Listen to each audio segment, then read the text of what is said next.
Hoy estaba mirando un video que se llamaba La Medianoche, donde salió a la venta la PlayStation 2 en el año 2000. Un título que quizás nada tenga que ver con la temática de este canal, y te preguntarás a qué viene esto. El video es simple. Una cámara amateur granulada, con ese color levemente desaturado que tienen todas las grabaciones de esa época. Una fila de gente afuera de un local. Chicos de 17, 20 años, algunos más grandes, todos esperando en la calle, en la noche, para ser los primeros en tener una consola. Hablando entre ellos, riéndose, algunos con cara de sueño, otros con una energía que no tiene nombre pero que se reconoce de inmediato. La energía de estar en el lugar correcto, con la gente correcta, en el momento correcto, aunque ese momento sea una fila a la medianoche para comprar un videojuego. Y me quedé mirando ese video más tiempo del que tenía pensado. No por la PlayStation, por otra cosa, por algo en la imagen que me resultó casi extraño de ver. Algo que debería ser completamente normal y que sin embargo hoy se siente como si fuera de otro planeta. Ninguno estaba mirando un teléfono. Nadie estaba grabándose. Nadie estaba pensando en cómo iba a quedar la foto. Estaban ahí, simplemente ahí, presentes en ese momento, sin ninguna pantalla de por medio y sin ninguna necesidad de que alguien más lo supiera. Fui a los comentarios del video y encontré lo que muchos de ustedes seguramente también encontrarían. Gente escribiendo cosas como 23 años después y una escena así es inimaginable.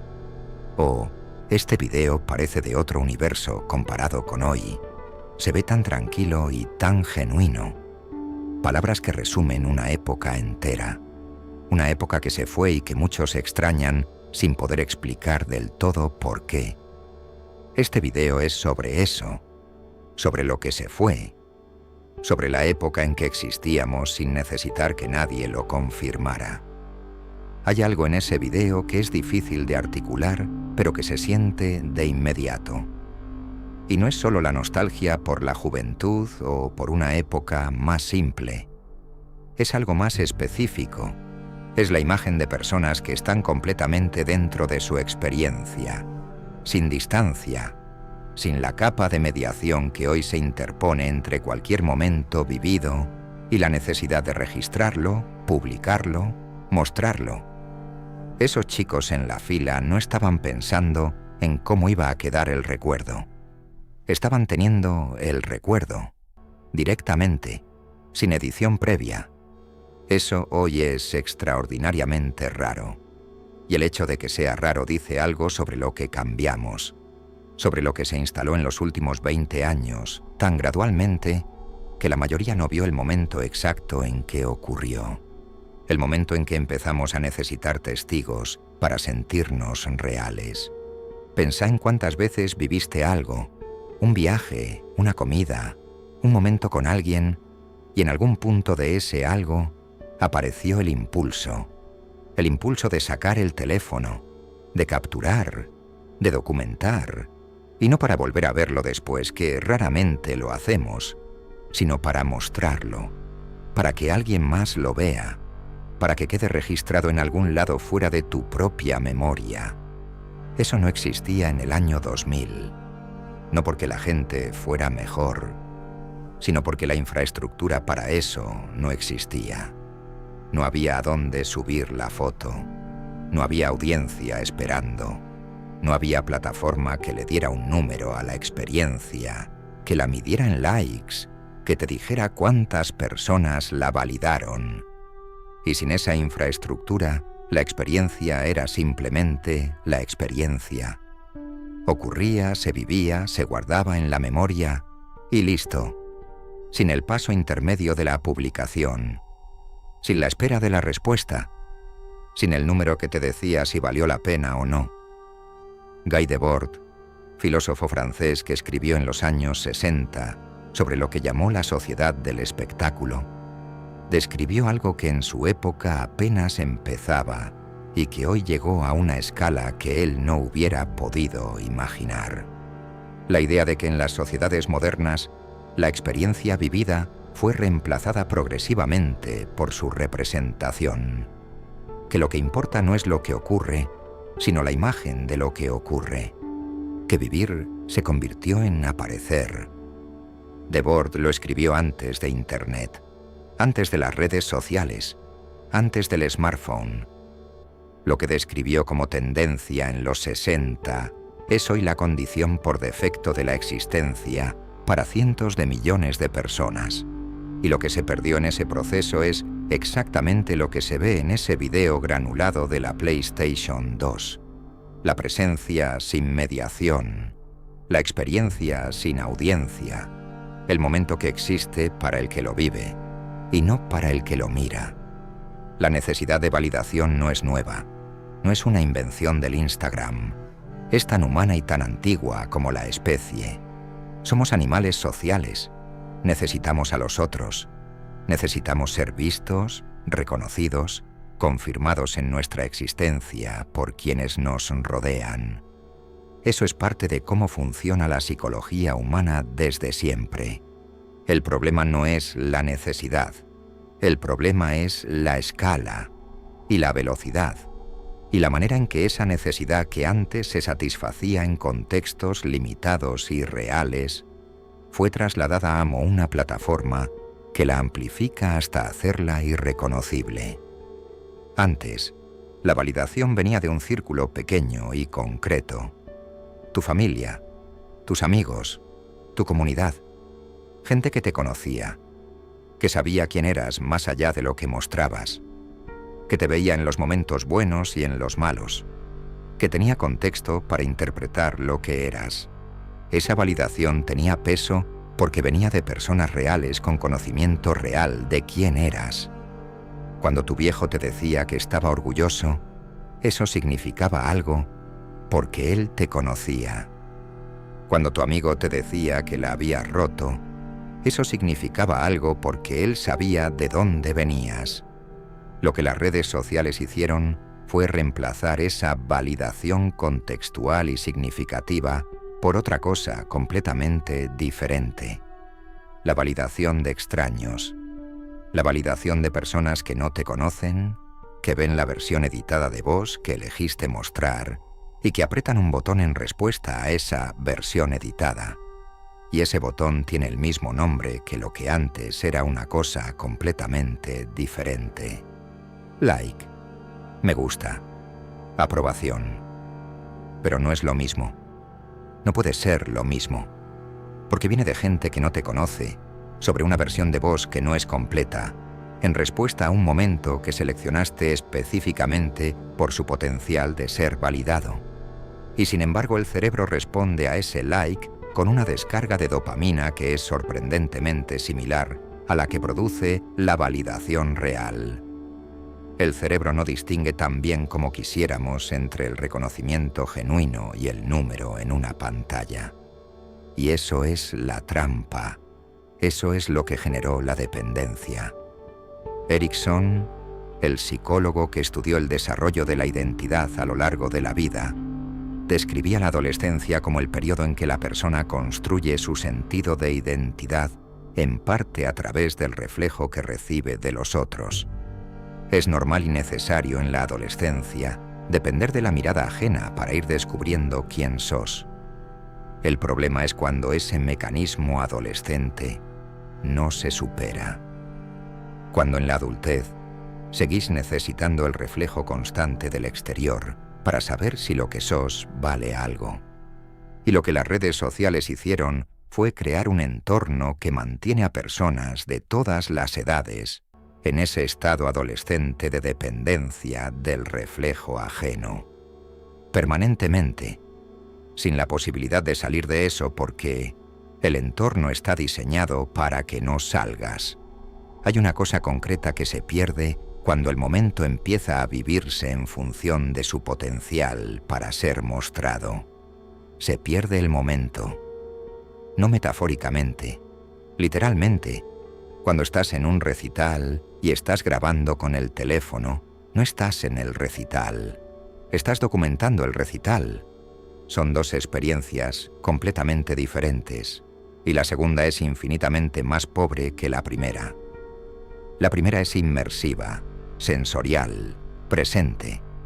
La segunda es mediada, distante, orientada hacia un futuro espectador imaginario en lugar de hacia el presente real.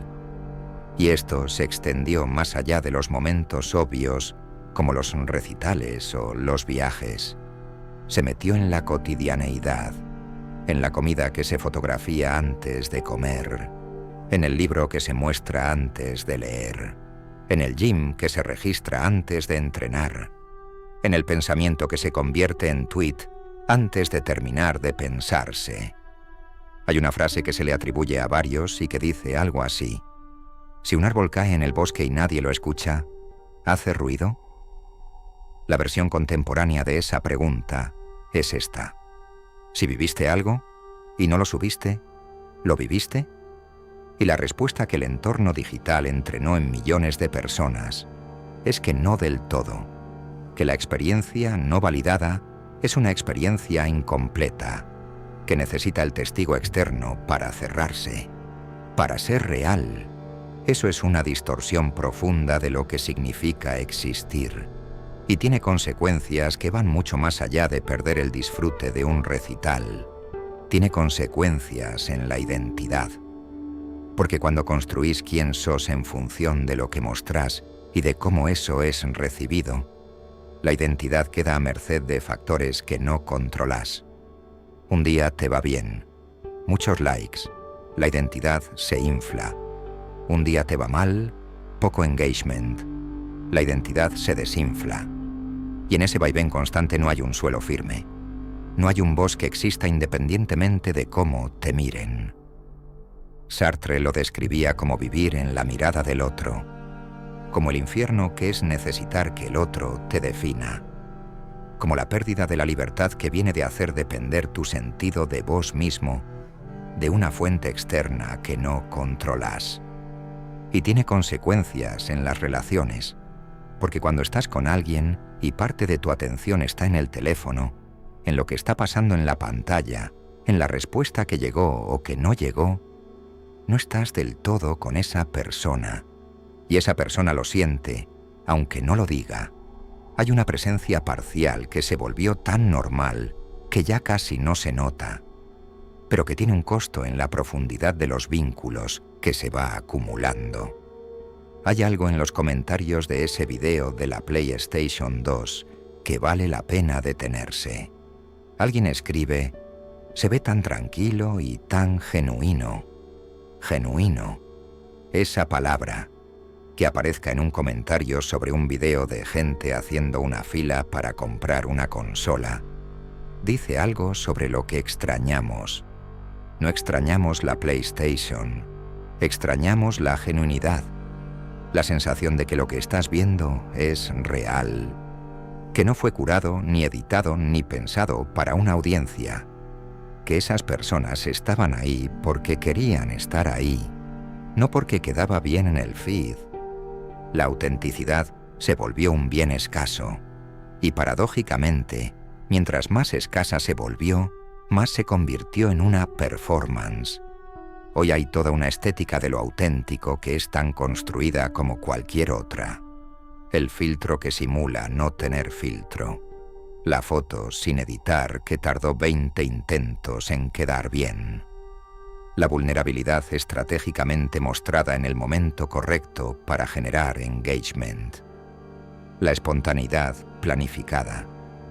Y eso no es un juicio moral sobre las personas que lo hacen, es la descripción de lo que el entorno produce. Cuando la autenticidad genera recompensa, la autenticidad se convierte en producto. Y cuando se convierte en producto, deja de ser autenticidad. Heidegger hablaba de la caída en el Das Man, en el Se. Vivir como se vive, ser como se es, mostrarse como se muestra, la pérdida de la existencia propia en favor de la existencia genérica que el entorno espera y recompensa. y decía que esa caída no era una excepción ni una patología. Era la tendencia natural de la existencia humana en sociedad. El esfuerzo va en sentido contrario, en recuperar la existencia auténtica del Das Man. Lo que las redes sociales hicieron fue crear un Das Man global, con un algoritmo que define qué se muestra y qué se suprime, con una lógica de recompensa que premia ciertos comportamientos y penaliza a otros, con una presión hacia la conformidad que opera de manera más sutil pero más efectiva que cualquier conformidad social anterior. Y en ese entorno, ser genuinamente vos mismo, mostrar lo que realmente pensás y sentís sin calcular el impacto, vivir sin el ojo del algoritmo, se volvió un acto de resistencia que en el año 2000 era simplemente la condición normal de la existencia. No podés volver al año 2000. Eso ya lo sabés. La infraestructura que cambió como existimos no va a desaparecer. Las plataformas no van a cerrarse. El smartphone no va a desinstalarse de la vida cotidiana. Y tampoco es que todo lo que trajo sea malo. Hay cosas genuinamente valiosas en la conectividad que el mundo digital permitió. Pero hay algo que sí podés elegir. No como gran gesto filosófico, como práctica cotidiana pequeña y concreta. Podés elegir momentos en que existís sin testigos, sin el teléfono, sin la audiencia, sin el registro. Momentos en que lo que ocurre solo para vos, que no van a ningún lado fuera de tu propia experiencia, que no tienen número, que no van a ser validados por nadie, porque nadie va a saber qué ocurrieron. Una caminata sin el teléfono, una comida con alguien sin sacarlo en ningún momento, un atardecer que no fotografías, una conversación que no grabás, ni transcribís, ni compartís, una experiencia que queda solo en vos. Eso parece poco, parece insuficiente frente a la magnitud de lo que cambió. Pero tiene un efecto que es real y que se nota relativamente rápido. El efecto de recordarle al cerebro que puede existir sin audiencia, que la experiencia no necesita validación externa para ser real, que vos sos suficiente testigo de tu propia vida. Y hay algo más. Hay una calidad diferente en los momentos que no documentás, una presencia más completa, una textura más rica, porque toda la atención que normalmente va hacia el registro, hacia el encuadre, hacia la anticipación de la respuesta, queda disponible para el momento en sí. Y cuando toda la atención está en el momento es más. Los japoneses tienen un concepto que aplica acá, Ichigo Ichie. Este momento, este encuentro, solo una vez. La conciencia de que este momento específico, esta conversación, esta experiencia, nunca va a repetirse exactamente igual, y que esa singularidad es precisamente lo que le da valor, no la posibilidad de guardarlo o mostrarlo, la imposibilidad de repetirlo. Esos chicos en la fila de la PlayStation 2 en el año 2000 no sabían que estaban viviendo algo que 20 años después iba a verse como otra época. No lo estaban pensando, estaban simplemente ahí, en la fila, en la noche, con la energía de esa espera específica que solo ocurre una vez. Y eso es lo que extrañamos cuando miramos ese video. No la consola, no los 90, la capacidad de estar completamente en algo, sin la mitad del cerebro calculando cómo va a quedar afuera. Esa capacidad no murió, solo se atrofió. Y como todo lo que se atrofia, responde cuando se ejercita. Existí para vos primero, que el resto venga después, si es que tiene que venir. Pero primero existí para vos.